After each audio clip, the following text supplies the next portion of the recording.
So in life, there are moments when you stop and ask yourself, how did I get here?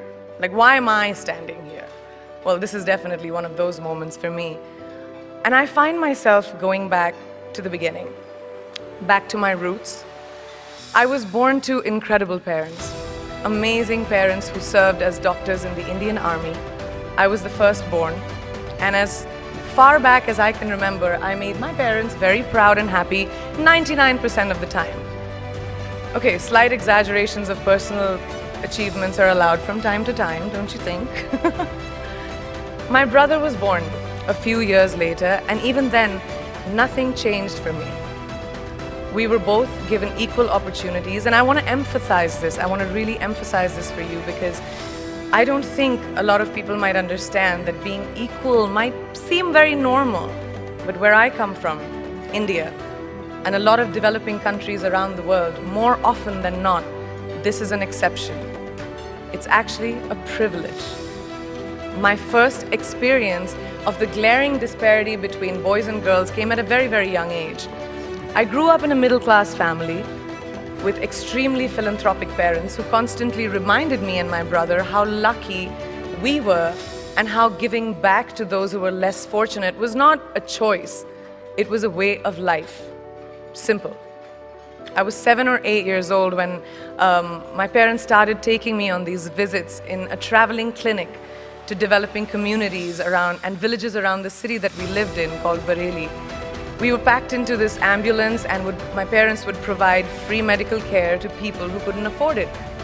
My job at the age of 8 was assistant pharmacist. So I would count all the medicines, put them in an envelope and give it out to patients, and I really took my job very seriously, very seriously. But the more I went on these expeditions, the more I began to notice the simplest things that distinguished a boy from a girl or a man from a woman. For example, girls were pulled out of school when they hit puberty because they were considered ready for marriage and babies. That's 12 and 13, while boys still enjoyed their childhood. Or basic human rights such as healthcare were denied just because they were women. Let's call this whole experience trigger number 1 for me. Fast forward a few years and many, many triggers in between. Like a producer-director, for example, early on in my career, I must have been about 18 or 19, telling me that if I didn't agree to the ridiculous terms or painfully low salary in his movie, that he would just replace me.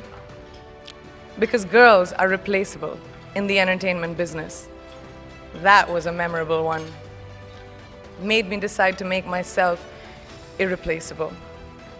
But I think what really moved the needle for me and ultimately led me to create the Priyanka Chopra Foundation for Health and Education and around the same time partner with UNICEF was an encounter with my housekeeper's daughter. About 12 years ago, I came home from set early one day and she was sitting in my library reading a book. And she must have been 8 or 9 years old and I knew she loved reading. So I asked her, I was like, it's a weekday, why aren't you in school? And she said, oh, I don't go to school anymore. So I went and asked her mother and I said, why isn't she in school? And her mom said that her family couldn't afford to send her and her brothers to school, so they chose the boys. The reason, she would eventually get married and it would be a waste of money. I was completely blown and it shook me to my core. Eventually, I decided to cover the cost of her education so that she could continue to learn, because education is a basic human right.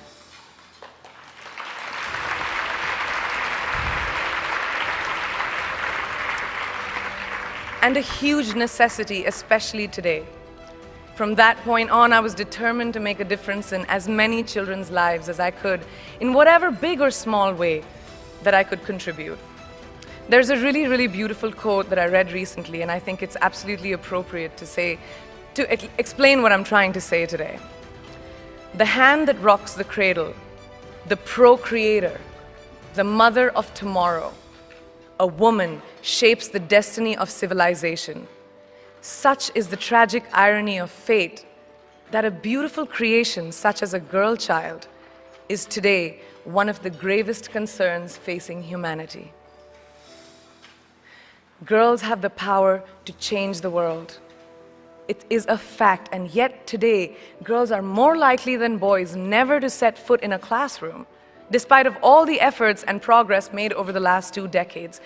I'm just going to give you a stat, more than 15 million girls of primary school age will never learn how to read or write, compared to 10 million boys.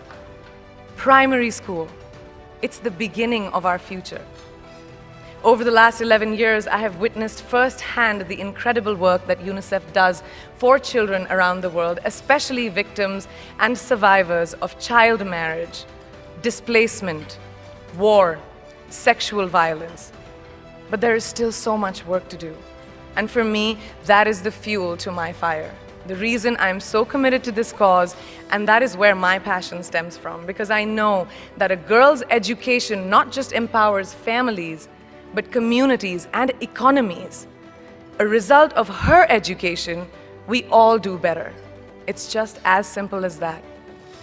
As entertainers and influencers sitting in this room, I feel that it's our social responsibility to be a voice for the voiceless, which is why I applaud each and every woman in this room for being such a badass.